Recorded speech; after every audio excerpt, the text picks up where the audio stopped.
হরে কৃষ্ণ, স্বাগত বন্ধুরা। তো সেদিন তো কাঁঠালটা তুলেছিলাম, তো কাঁঠালের রেসিপিটা আজ নিয়ে এলাম। কাঁঠালের মুইটা তৈরি করলাম। এই মুইটা যে কোনো নিরামিষের দিনে ভাত, রুটি বা পরোটার সঙ্গে খেতে একদমই দারুণ লাগে। তো আমি কিভাবে এই মুইটা করলাম কাঁঠাল দিয়ে, তো আপনারা অবশ্যই আমার এই পুরো ভিডিওটা দেখবেন। তো কাঁঠালটা কেটে খুব ভালোভাবে ধুয়ে নিলাম। তো এইভাবে কেটে নিতে হবে। তো এবার লবণ হলুদ দিয়ে এই কাঁঠালটা আগে সেদ্ধ করে নেব। তো দেখুন এইভাবে সেদ্ধ করে নিলাম। এবার একটা মিক্সি জারে নিয়ে খুব ভালোভাবে পেস্ট করে নিতে হবে। তো দেখুন এইভাবে পেস্ট করে নিতে হবে। তো পেস্ট করে নিলাম। এবার একটা তালাতে নিয়ে নিচ্ছি। তো এবার রান্নার কাজে আসলাম। তো চুলা কড়াতে তেল দিয়ে দিলাম আর কালো জিরা আর আস্তা জিরা দিয়ে দিলাম। দিয়ে একটু হালকা ভেজে নিতে হবে। এরপরে পেস্ট করা এই কাঁঠালটা দিয়ে দিতে হবে। এবার এখানে পেস্ট করে নিলাম মটর ডাল পেস্টটা দিয়ে দিতে হবে পরিমাণ মতো।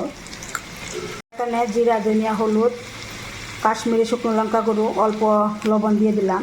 এবার সব কিছু খুব ভালোভাবে মিশিয়ে নিতে হবে।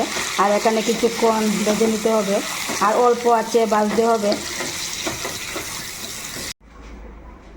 তো এবার ভেজে নামিয়ে নিলাম। এবার কিছুক্ষণ একটু ঠান্ডা করে নিতে হবে।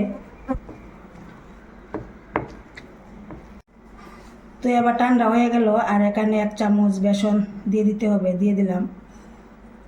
তো এবার হাত দিয়ে খুব ভালোভাবে মেখে নিতে হবে। তো মেখে নেওয়ার পর আমি হাতের মধ্যে একটু তেল মেখে নিলাম।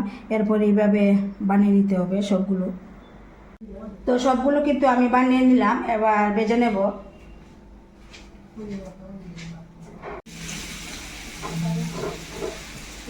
তো কড়াতে তেল দিয়ে তারপর দিয়ে দিলাম আর এখানে অল্প আঁচে ভাজতে হবে। ভাজা হয়ে আসলে এরপর নামিয়ে নেব।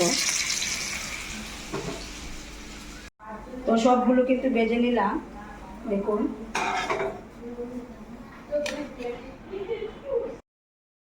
তো এবার আবার রান্না শুরু করে দিলাম। ফোড়নে শুকনো লঙ্কা, তেজপাতা, গোটা গরম মশলা, 5 মশলা দিয়ে একটু হালকা ভেজে নিতে হবে। আর এখানে মশলা জিরা, ধনিয়া, আদা বাটা, শুকনো লঙ্কা গুঁড়ো সব কিছু একসঙ্গে বেটে নিলাম। এবার দিয়ে দিচ্ছি মশলা। তো মশলা এখানে একটু হালকা ভেজে নিতে হবে। একটা টমেটো এইভাবে কুচি করে দিয়ে দিতে হবে। দিয়ে দেওয়ার পর খুব ভালোভাবে মশলার সঙ্গে মিশিয়ে কিছুক্ষণ ভেজে নিতে হবে। মশলা এখানে ভাজা হয়ে গেল। এবার পরিমাণ মতো জল দিয়ে দিতে হবে। এবার পরিমাণ মতো লবণ দিয়ে দিতে হবে। দিয়ে দেওয়ার পর হালকা নেড়ে চেড়ে এখানে প্রায় 2 থেকে 3 মিনিট রান্না করে নিতে হবে।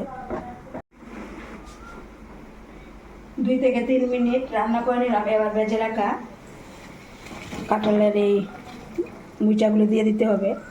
দিয়ে দেওয়ার পর হালকা নেড়ে চেড়ে আবারও কিছুক্ষণ রান্না করে নিতে হবে।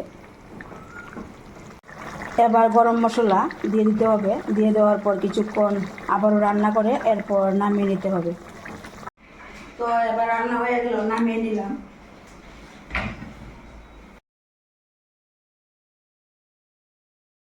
তো এইভাবে কিন্তু আমি কাঁঠালের এই মুইটাটা তৈরি করলাম। খেতে একদমই দুর্দান্ত অসাধারণ হলো। তো কেমন লাগলো বন্ধুরা আমার এই কাঁঠালের রেসিপিটা? মুইটা যদি ভালো লাগে অবশ্যই একটা লাইক দিবেন, শেয়ার করবেন।